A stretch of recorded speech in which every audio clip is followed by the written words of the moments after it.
Hello and welcome to Unabridged, the weekly podcast where teachers take on books. This is Sara. Join us for bookish episodes and a monthly book club pick. This is Ashley. Find us on Instagram, Facebook, and Twitter at UnabridgedPod or go to our website, unabridgedpod.com, where the books we read are linked for purchase. This is Jen. Check out our Teachers Pay Teachers store, our Patreon page, and our newsletter.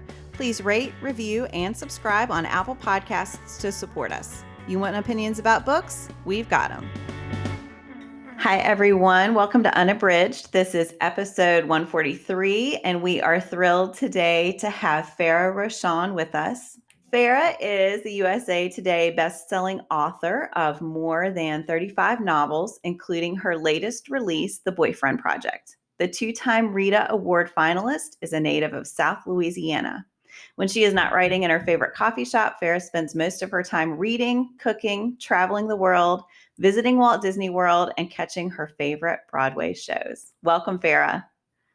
You say Broadway show, and I'm like, to the heart. I miss it so much. I thought that about Disney World too. It's like all the things that we look forward to when life goes back to normal. I have to admit, I just came back from Disney on Sunday, so Wow. yeah. But I'm sure it was so different. Oh, it was good. It was very safe. I felt much safer at Disney than I did when I went to my local grocery store the other day. Yeah, but it was different, extremely. But it was nice to get a little piece of normal. Yeah, for sure. So, yeah.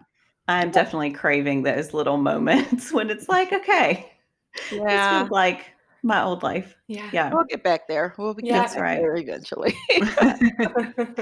All right. Well, we are going to start with our Bookish Check-in. So each of us will just share what we're reading. Ashley, do you want to start? So I am currently reading Marie Lu's Wild Card. This is the second in her Warcross duology.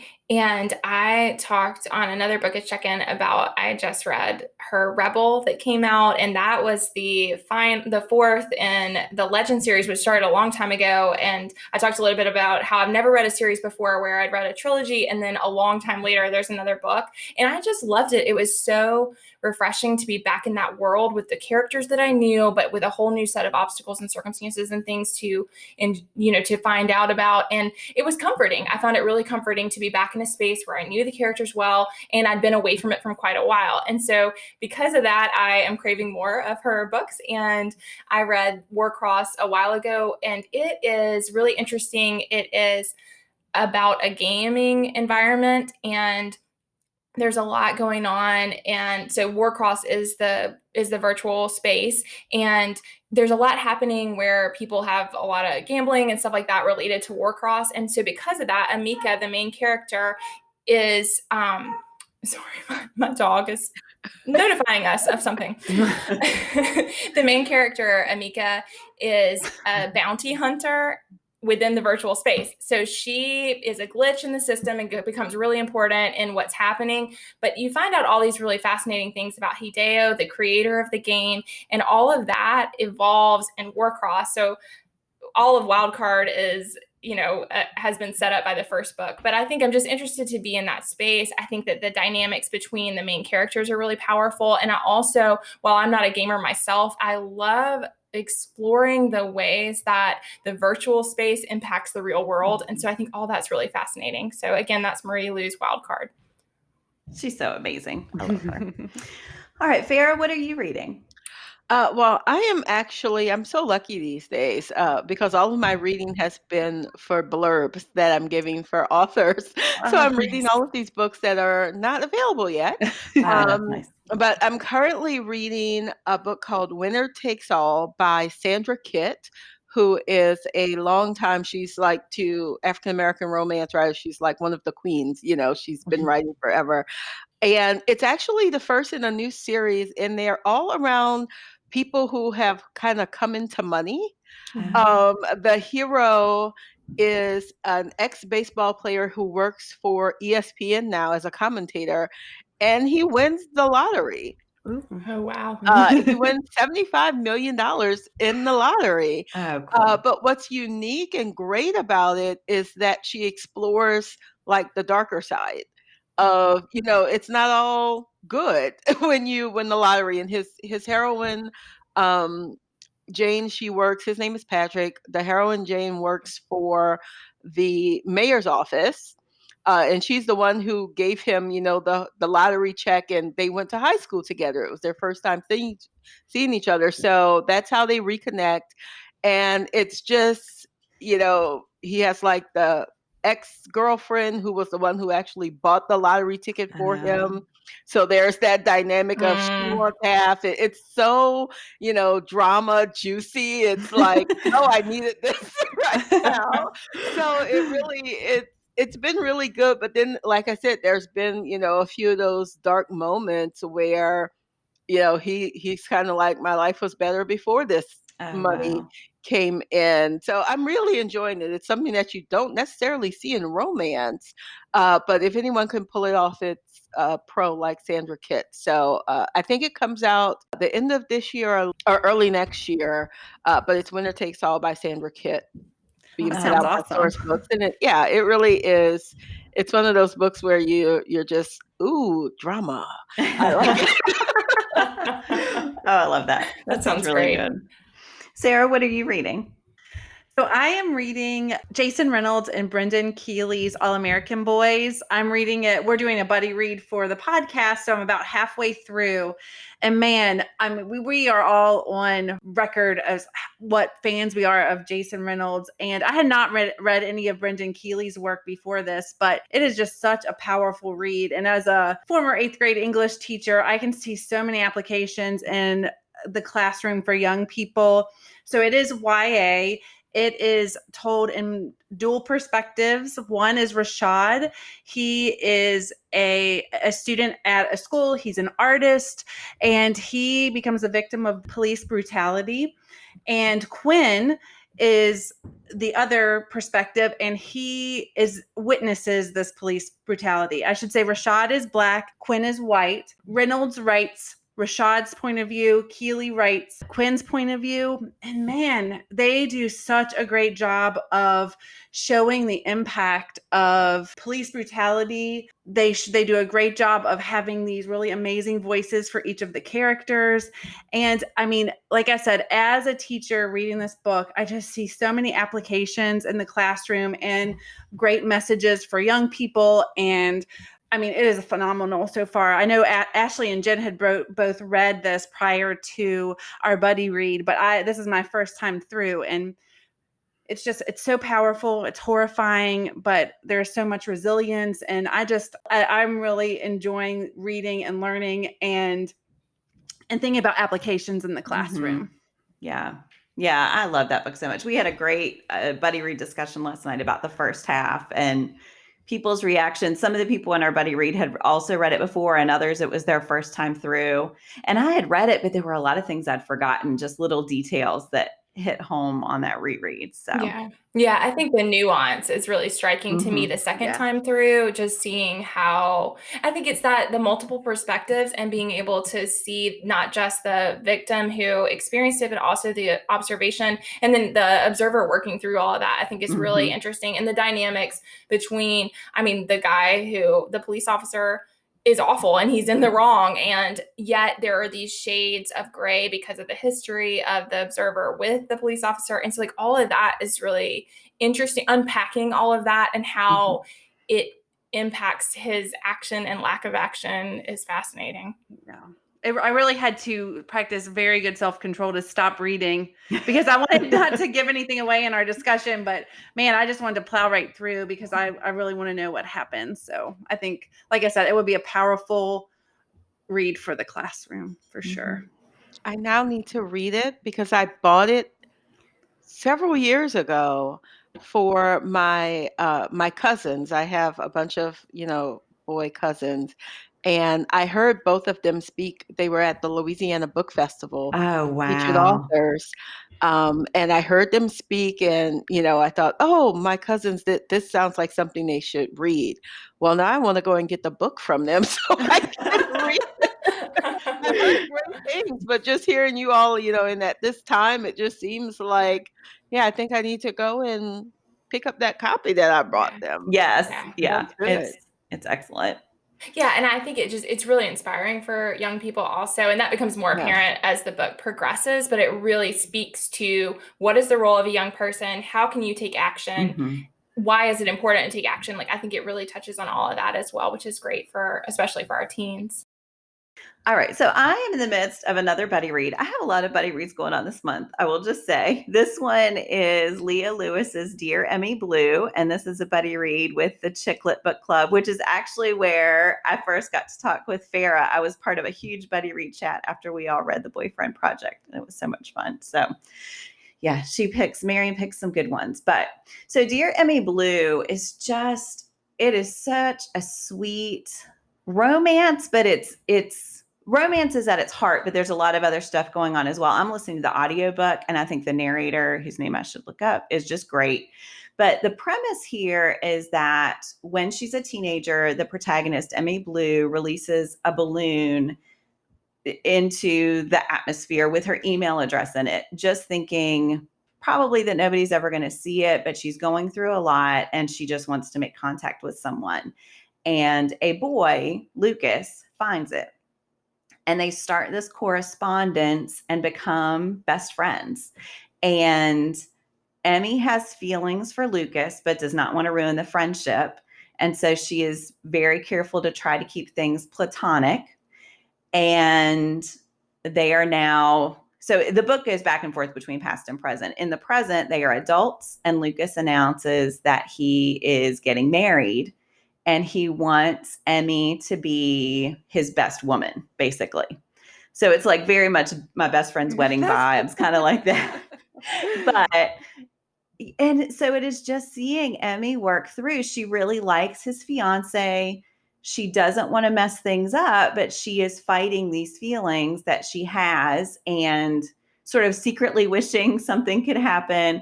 But yeah, it is just really sweet. So one of the things that Lucas did when he was writing with Emmy is he would make mixtapes for her and write these cute little notes. And so at the end of each chapter, you get to hear the notes that he was writing to her. And it's just this beautiful friendship that she hopes would blossom into something more.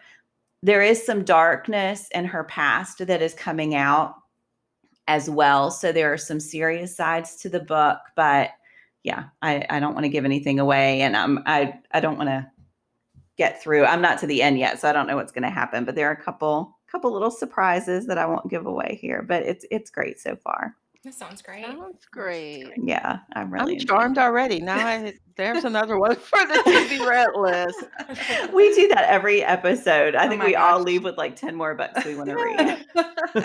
So many good ones. All right. Well, we are going to switch over to another really great book. I will say we all loved The Boyfriend Project so much. I just reread it to prepare for this, and I loved it all over again. So thank you. Yeah. So, Farrah, would you mind? I know you probably have a lot more practice with this than we do. Do you mind just sharing with our readers what it's about, and then we'll move into some questions? You would think that I would have a smoother introduction to my book because I've done so many Zoom things, and it's like, this happens and this happens. I'm horrible. But The Boyfriend Project is, I like to say, it's what happens when you find out that the guy that you thought was not necessarily Mr. Right, but Mr. Right enough, is dating two other women. At the very beginning, this is not a spoiler because it happens at the very beginning, but our heroine Samaya is getting ready for a date with her boyfriend Craig, and her sister is on Twitter, which is very much like me all the time. And she is relaying this live tweet of a date from hell. And as Samaya is listening, she's thinking, this sounds familiar, and discovers that, yeah, this guy is basically on a date with another woman, and it's the same date he took her on. And then they find out that yet another woman is there. So they confront him. They confront him at the restaurant. And what's at the core of the Boyfriend Project really is this friendship, this instant sisterhood that starts between Samaya, Taylor, and London. and they decide that they are going to work on themselves because they have spent too much time trying to do what society tells them, Samaya has this checklist of everything that she's done, perfect job, the condo, the car, and the only thing she's missing is the man. And then she decides, no, I'm going to work on my app. That's her project, and each woman has a project, something that they are going to work on for the next 6 months. So they're often doing it, and then this cute guy shows up at Samaya's job and just ruins it, ruins it in the best way. So that's basically that's the start of the boyfriend project. Yeah, the premise of it, I remember reading the description before I'd read it, and I was instantly hooked. It is such a great premise, but I think the premise doesn't, I mean, the friendship between the women is so, so great. Yes. Yeah, it really pushes it into, this is different from everything else I've written because it definitely has more of a women's fiction lean to it because the women and their friendship play such a prominent role. I think it's as important as the romance in the book. But I love it. It wasn't supposed to be that way. When I originally started, I'm a huge outliner. And when I originally outlined the story, it was going to be like my regular romances. But the moment those three women met on the page, the chemistry was so strong that I knew it was different. It's like, whoa, what's happening here? Yeah. So I had to go back to the drawing board because I knew I wanted more scenes with these, that's where the Friday night girls' night out was born. You got to see them more in the book. And it's the entire series now is more about their friendship, and you'll see them getting together throughout the series. So yeah, it's fun. It's just a fun book, and who knew we would need fun books like this this time, Yeah. That's what I thought the whole time experience. I mean, it was just so much fun, but also had so many important things within it. And that is hard to do. It is hard to have a book that makes you laugh out loud and is so joyful and also touches on some really important things. But the friendship was fascinating to me because I felt like that Twitter incident could have gone so differently. And I loved that it went there. And so I just felt like I can see how maybe it wasn't what you expected either, but just that as all of a sudden they had this thing in common, that really brought about this camaraderie between them. Yeah, I loved And it they so all much. knew they were too good for Craig in a way. So it's like the part we were about really the rented vehicle that just cracked me up, and I just love that so much. And I really loved how all the women were so different and like in different spots in their career, but that they all supported each other so completely. But they would also call each other out when they were being a little, so I just loved it. And I love, for me, that relationship between the women, I always love books with strong female relationships, and that camaraderie and like almost like family between the women really stole the show for me. I just loved it. And I just love Taylor. She's like my spirit animal. I just love her. I'm so sorry. Because you were a hot mess too. Yeah. maybe it's like it's the way that I wish that I could just kind of like blaze my own way. I think maybe she's my spirit animal in like the way that she is able just to she just is trying everything. And I always feel like, as females, we have these responsibilities, and there is an expectation for females in the way that we work in the world. And I love the way that she just kind of has that free spirit. I guess I'm envious of her free spirit. I'm not a hot mess in those ways. In other ways, though. There you go. She's fun. She's definitely, she's the book I'm writing now. So Taylor is, she's a fun character. Her personality really does come through. I think all of them, they all have these distinct personalities, and hers is just fun. She never lets anything get her down. So it's been great writing that book, just the entire series. I am loving it so much. So is this, do you mind talking a little bit about your journey as a writer and how you've gotten to the place that this is the book you're writing? Yeah. Well, I've been at this for 12 or 13 years now. I think yeah, my first book came out in 2007, but I'd started, well before that, back in college actually. And I kind of was on that path that people think is the typical path. It took me about 5 years and 5 manuscripts before I sold. And I started with the publisher, and that publisher, I like to say that I was kind of baptized by fire into this industry because that publisher went under in a spectacular fashion. No one Oh, knew. wow. But just as that happened, I sold to Harlequin, and I was actually with them for 16 books. And I credit Harlequin with giving me my audience because a lot of people found me through, there are still a whole bunch of category romance readers, Yeah. and they are faithful. And thankfully, they followed me to my indie publishing because I did that for 3 years or so after I realized that, I can do this on my own now. And I was very comfortable with it. Like I said, they have been very loyal fans. But when I got the idea for the Boyfriend Project, I knew that it was a bigger book and that it could grow my audience. And there was just something about the industry at the time, the zeitgeist of the moment where the Kiss Quotient had just come out, and Jasmine Guillory's The Wedding Date, and I was like, what's happening with romance? These books are coming, they're romances, but they're putting them out in trade paperback, and they're getting all of this. So I just thought, if you're going to try to make a return, this would be the time, and this is the book. And I am so happy that I took the chance and, contacted my agent and told him, guess what? I'm ready to go back.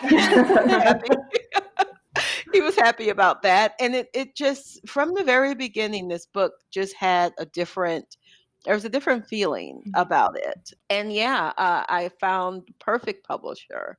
They have been so supportive. I've never had a publisher who has put so much effort to get the word out on a book. They have been amazing, Grand Central Publishing. So yeah, that's how I've gotten to the Boyfriend Project. That's how I've gotten to this place. I wondered if I could ask a related question just about process. So it sounds like that's kind of how it got you to this kind of book. But I was really interested. One of the things that I love about this book is how authentic all of the conflicts are. So I think what works so well for me is that both Samaya and Daniel are such amazing people who want to do the right thing, who want to do for others, who care about their community, and who want to support people. And yet those very traits are what bring about this conflict for them that works so well. I just wondered if you could speak a little bit to how you like your process, particularly with coming up with the conflicts and trying to work out things for them. Yeah. One thing about this book, it was my first time in like 10 years writing a bigger book. My Harlequins were 55,000 words. I think this one is just over 90. So just the fact that I had the space to explore was great.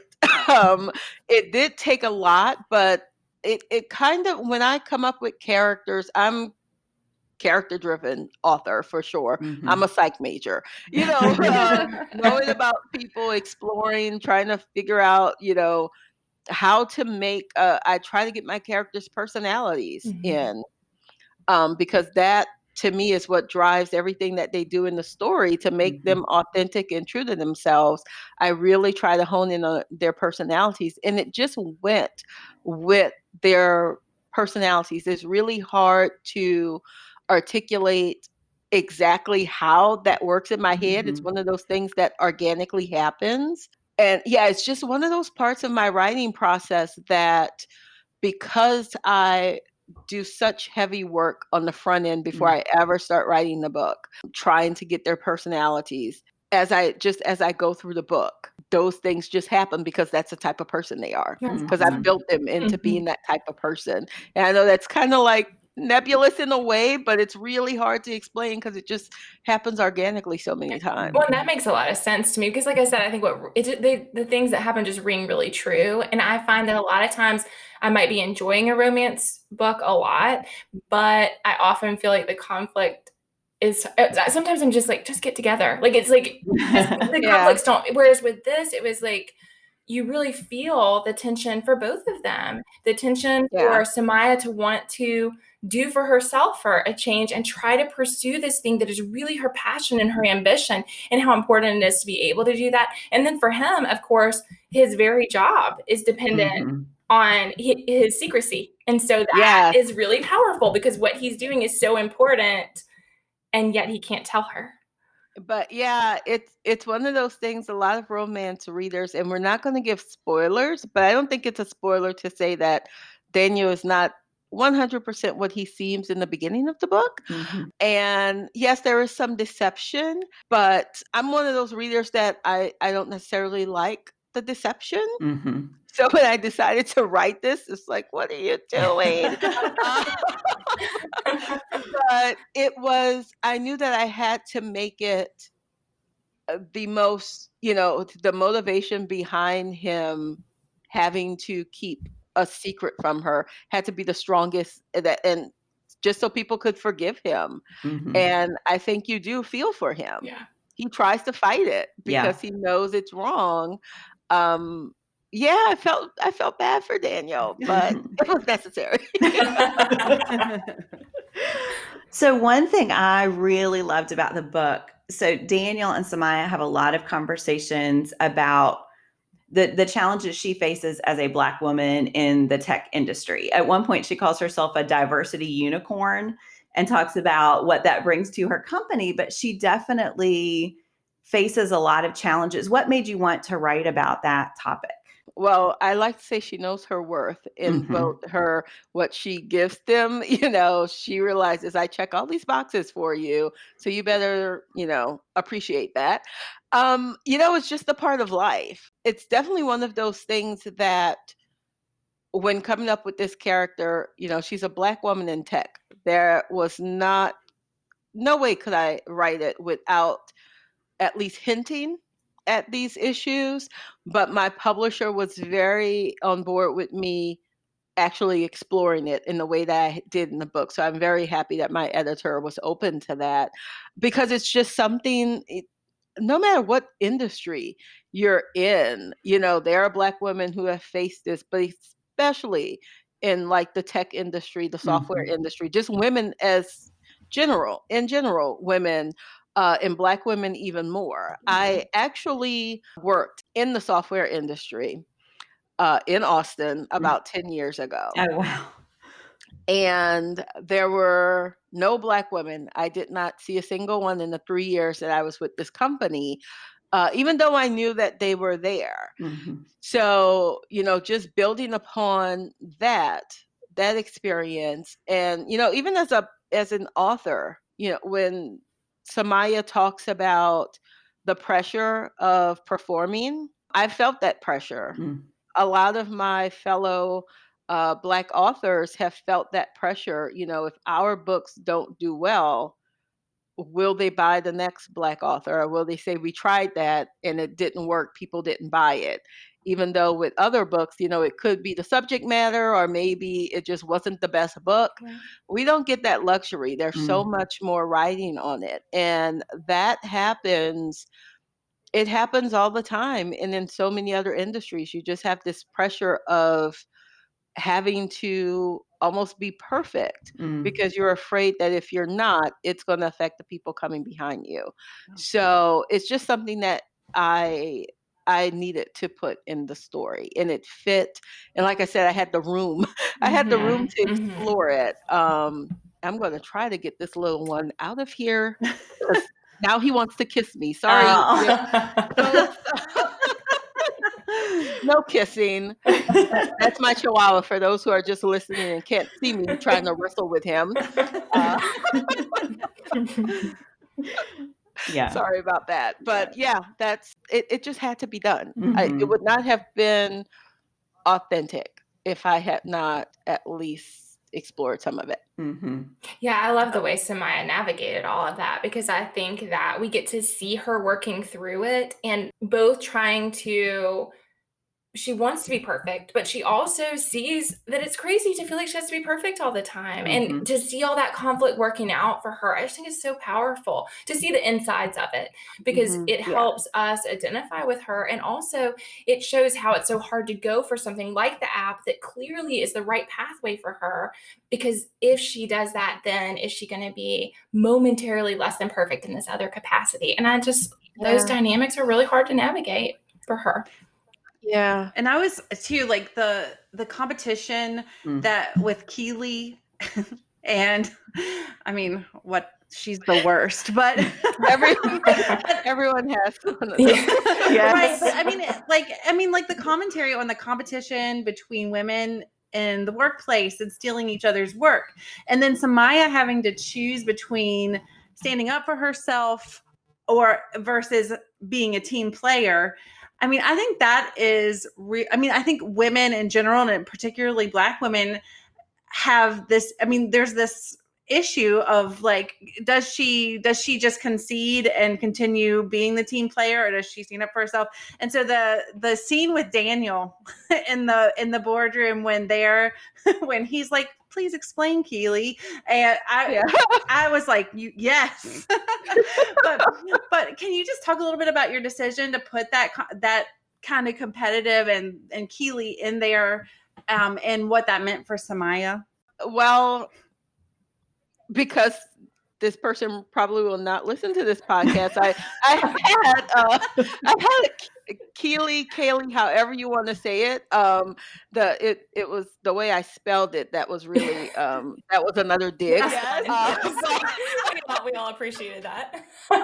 um, but like I said, there's one in every office. There's one, I've dealt with them when I was in college, when I was in grad school. The person, I was always the one who, if there's a group project, I would tell them, just let me do it. And I don't care because I wanted to make sure I got a good grade and I didn't like my work being in someone else's hands. But then I've dealt with those people who, the reply alls on an email to the boss when they want to point out something bad, but then when they want to take your work they reply directly to them, and I've just dealt with it. So this was my way of, as a writer, you kind of get the chance to get back at people. So she really was. It was just my way of getting back at Love perfectly. love it. And I'm usually very nice. I am a very nice person, but I allowed myself to get back at, and it's been like years, but I just thought, huh. Well, and that was another one that I thought was it's so nuanced because you saw the struggle of Samaya wanting to be above cattiness between women. And I think all of us as women in workforce struggle with that, of this, like, yes, we should stand up for each other. We've got to advocate for each other. And yet some people make it impossible. So it's like, Exactly. okay. Exactly. And that's exactly what it is. It's, like some of them just don't deserve your grace. Yes. So it was my way to, kind of get back at her. So that was just me being petty. No, But at least you worked. it is great in the book, I have to tell you, because I had such passionate responses. Like every time her name appeared on the page, I had this instant visceral reaction. And then, no spoilers, but yeah, It may be pettiness on the part of the reader as well, but very satisfying to have that in there. Yeah. Oh my goodness. I just wondered, so a side part that I thought was so well interwoven into the story was about giving back, and the part with Tamika and her wanting to mentor. And I especially love like how those things evolved in the story. So no spoilers, but I just thought that thread was really rich in the story. And I just wondered if you could speak to that, like your thoughts behind including that and how that complemented the larger story. That's just me being my mother's daughter. My mom is the type of person, she taught high school for 35 years, and then 15 years after she retired, she still, is going to the school and doing ACT prep and doing it's just a part of my DNA, I think, because you give back and you help those. So that was just natural to me, and it fit with the kind of person Samaya was, Mhm. because she was about lifting others up.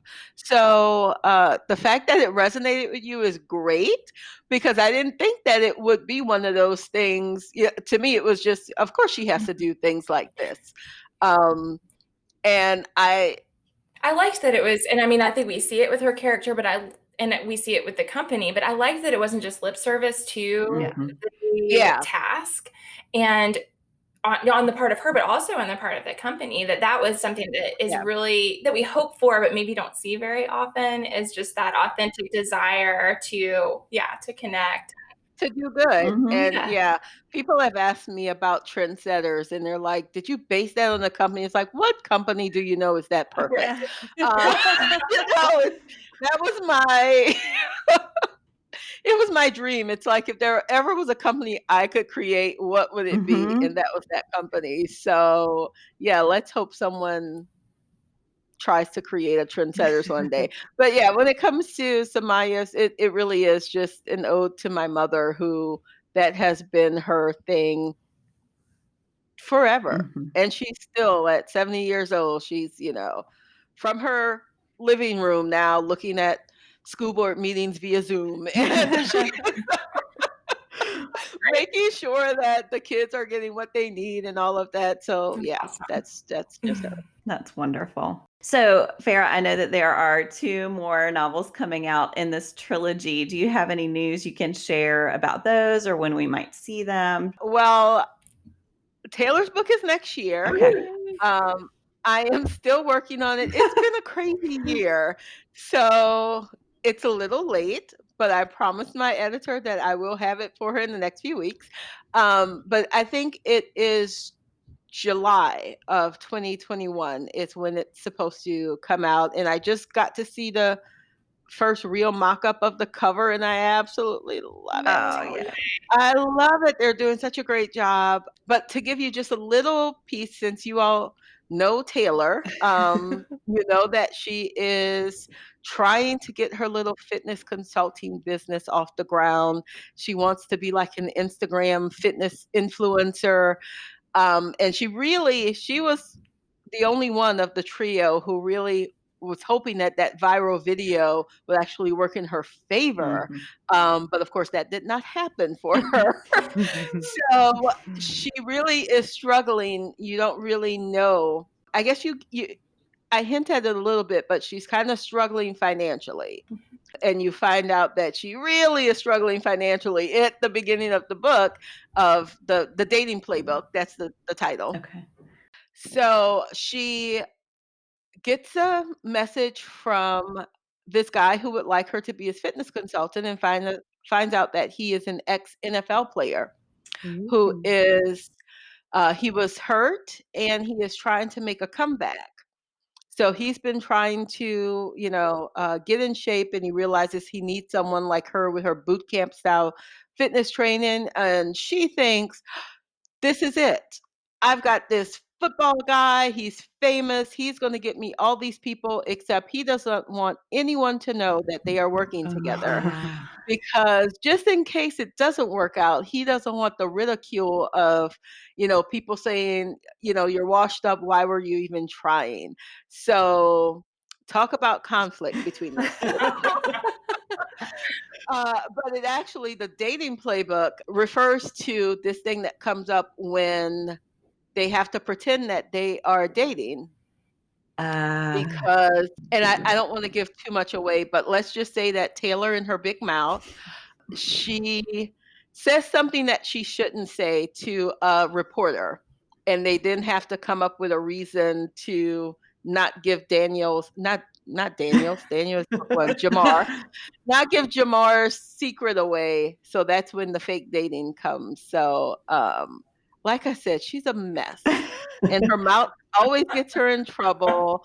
But it's so much fun because she's much younger than me. So I've had to call on my niece that's 27 and ask her, will a 27-year-old say this? What's the slang? It's been fun, but it really is. It's a lot of fun because her personality just fits so well with this book. So I've been really enjoying it. And you get to see all three women, of course. It opens with them at one of their margarita nights, and they're all throughout the book. So yeah, that's book 2. I cannot wait to read it. Everybody pre-order. Yes. Yeah, I can't wait till we have. Well, I don't need the pre-orders up yet because, like I said, I'm still working on it. That would just freak me out. I'm actually almost done. It's written. I'm just revising it. I'm just having so much fun. It's when I laugh out loud, because I usually hate my stuff at this point. It's like, I'm tired of you, but I still find myself laughing out loud at some of the things that Taylor says. So that's a good sign. So, I think that's why I love Taylor so much in The Boyfriend Project, because she provides this levity and those laugh out loud moments. Those moments, like the thing with I'm not going to give it away. Nope. But I just really, she provides these laugh out loud moments that I so appreciated, especially reading during this time. It provided joy, and that's why I think I loved her so much. Yeah, she's such a vibrant character. I can't wait to see more of her. Yeah, she's fun. Farrah, do you have any go-to romance authors that you would recommend? Oh gosh, there's so many now. Yeah, it's funny because when I started, I read like only 3 or 4 romance authors, and I read them over and over again, and now there's so many that I love. I'm a huge Alyssa Cole fan. I've always been a fan of Suzanne Brockman's, her seals. It's been like a couple of years since she put one out. I'm hoping that she'll do another, but she's one of the old school romance authors that I absolutely love. Some newer authors, Priscilla Oliveras, she writes such great families, her stories. K.M. Jackson, who writes as, she writes as K.M. Jackson. Her name is Kwana Jackson. So she now has 2. She writes under that name and her real name, but she has Real Men Knit was the first book in her new series, and I'm a crocheter. So I just love the thought of guys, doing it. Yeah, there are a lot of people. I'm trying to think of Denny Bryce. I just read a book. Denny Bryce it's going to be her debut novel, but it's called Wild Women in the Blues, and it's set in the 1920s Chicago jazz, time. So it's kind of like this Renaissance, and it's actually, you're in the presence with this 105-year-old woman who, she was a jazz, like dancer and things in the 1920s. So we're going back and forth. It's more historical fiction. There is some romance in there, but it's such a rich book. And if you can look up the cover, she just revealed the cover, and I gasped when I saw it. It's gorgeous. And the book itself, it's one of those eras that you don't really see in books, and she did such a great job at it. So many great stories out now, and authors. There's so many of them. So yeah, it's a great time to be a reader. Yes. Sure. Yes. All right. Well, we are going to end our episode the way we always do, with our Give Me One. And today's was inspired by Farrah. So this is favorite Broadway show. Farrah, do you want to start us off? Or maybe someone else should start. One? You can share as many as you want. Sometimes, You're even the though we guest. call it "Give Me One," sometimes we give Yeah. 2 or 3. It's okay if we go over 1. Yeah. Well, I will say, Hamilton is back in the, atmosphere now. I was one of those people who did not believe the hype. Mm. I also saw it back when I could get a ticket for $89. That was my first ticket. I saw it, not too long after it first came on the scene, and it's one of my favorites. I think it's brilliant. So I can give you 5. Yes. I can't give 1. Hamilton, Wicked, Aida. Mm. Gosh, I would say I can't give just 5. Dear Evan Hansen, Spring Awakening, and Once. And I'm missing so many. I love it. It's my thing. I just got There's so goosebumps. many great shows. Yeah. Yeah, those are some of my favorites too. Okay. Ashley, how about you? I agree that it is hard to narrow it down to 1. I am going to go for Rent as my choice. Oh, God, you And see? and that's the thing. So I will say that I think why that one rose to the top is actually because when I was in college, my roommates were obsessed with it also. And so it was hearing the soundtrack all the time. So there's some nostalgia attached as well. But when you were listing those, Farrah, I was like, oh, those are some other good ones. So it's interesting how it brings, I mean, musicals are just amazing. They bring all the senses. When you think of them, it brings back these very particular memories. So That's Yeah. Yeah. All right, Sarah, how about you? So I've only been to a Broadway show once, so I have a very limited experience, which I wish that I were able to go more because I love musicals and I love to I go to all the local high schools to see the musicals, but I've only seen one Broadway musical, and that is Cabaret, which I love so much. And I think too, I have all this nostalgia around it because way back when I was interviewing before I got out of college, I was a business major and I interviewed in New York City with Bloomberg. And, my family, we have always lived in the same house, and, we live in a really rural town. So the whole family went into New York City. My father, who does not like to leave the Tri-County area, drove us into Manhattan. And I just have all these really special memories for me around that trip. And we saw Cabaret. And again, my dad from this rural town was at Cabaret, which is can be racy. And we were all sitting there. My mom and sister and I are just like wide-eyed and loving it. And we look over at Dad, and I mean, he's like shell shocked. So I just have these great memories around Cabaret. So that is what I'm going to choose. I love it. Oh, that's wonderful. All right. What Well, about you, I was going to say, I'll surprise no one. I talk about Hamilton on the podcast all the time, Farrah. They get tired of me. Like, it's in every show note, I think. But so that is definitely my current favorite. But when it was my husband's and my anniversary, and he planned this big surprise, and we went to New York. And when you said Once, that was one of the shows we saw. So we watched that movie and fell in love with the movie. And then when we went to New York and got to see it on stage, I was like, I don't know how I can love it more than the movie.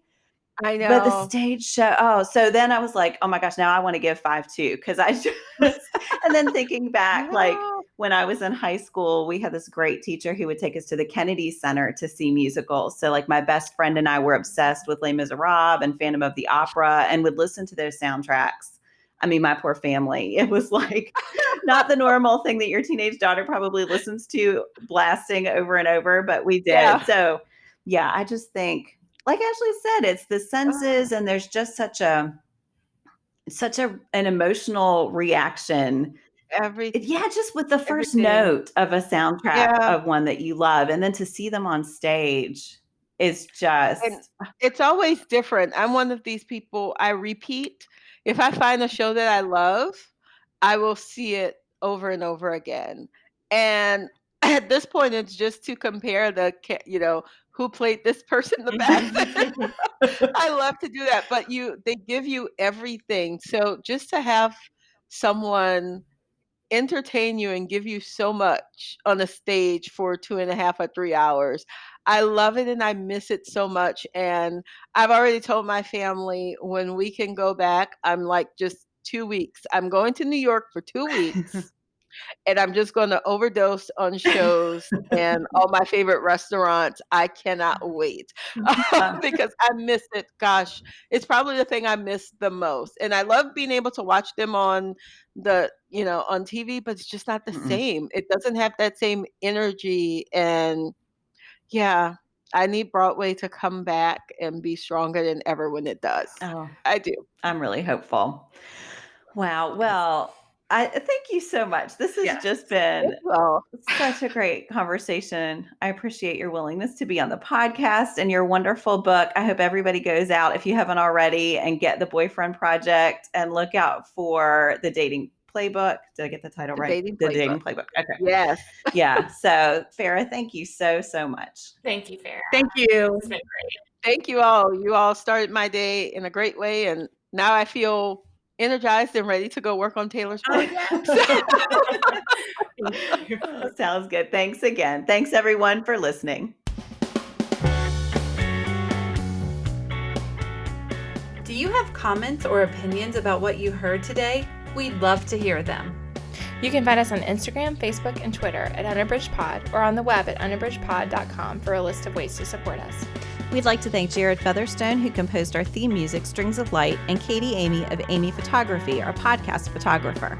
Thanks for listening to Unabridged.